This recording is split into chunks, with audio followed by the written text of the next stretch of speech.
வணக்கம். இரவு நேர பிரதான செய்திகளின் ஊடாக நர்மதா சிறையில் முதலில் தலைப்புச் செய்திகள். புதுவருட பிறப்பை முன்னிட்டு விசேட பாதுகாப்பு நடவடிக்கை.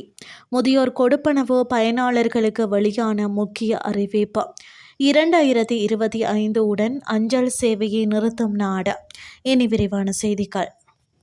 மட்டக்களப்பு மாவட்டத்தில் சகல கிறிஸ்தவ தேவாலயங்களுக்கும் புது வருட பிறப்பு முன்னிட்டு விசேட பாதுகாப்பு நடவடிக்கைகள் முன்னெடுக்கப்பட்டுள்ளன.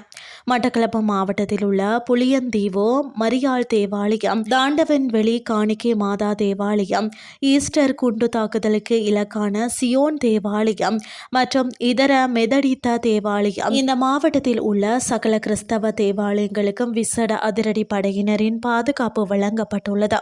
ஆலய நிர்வாகத்தின் கண்காணிப்பின் கீழ் வழிபாடுகளுக்கு வரும் பொதுமக்கள் தேவாலயங்களுக்குள் அனுமதிக்கப்பட உள்ளனர். இந்த நிலையில் பாதுகாப்பு பிரிவினர் தேவாலயங்களை சூழ பலத்த பாதுகாப்பு கடமைகளில் ஈடுபட்டு வருவதையும் அவதானிக்க முடிவதாக தெரிவிக்கப்படுகிறது.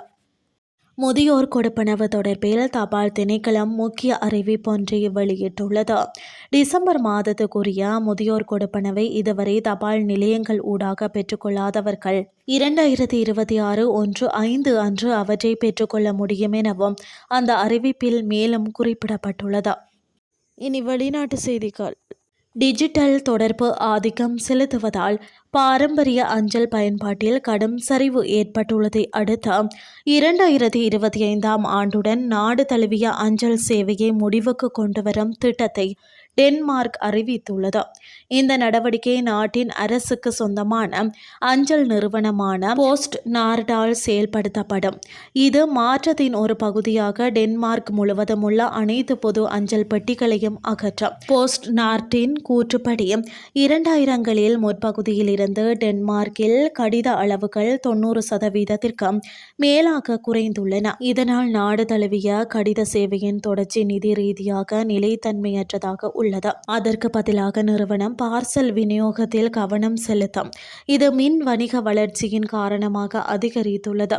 பொது கடித விநியோகத்தை முழுமையாக நிறுத்திய முதல் பெரிய நாடுகளில் டென்மார்க் ஒன்றாகும் என்றாலும் உலகின் முதல் நாடு இதுவல்ல. ஏனெனில் சில சிறிய நாடுகளும் பிரதேசங்களும் முன்பு பாரம்பரிய அஞ்சல் கடித சேவைகளை குறைத்துள்ளன அல்லது நிறுத்தியுள்ளன.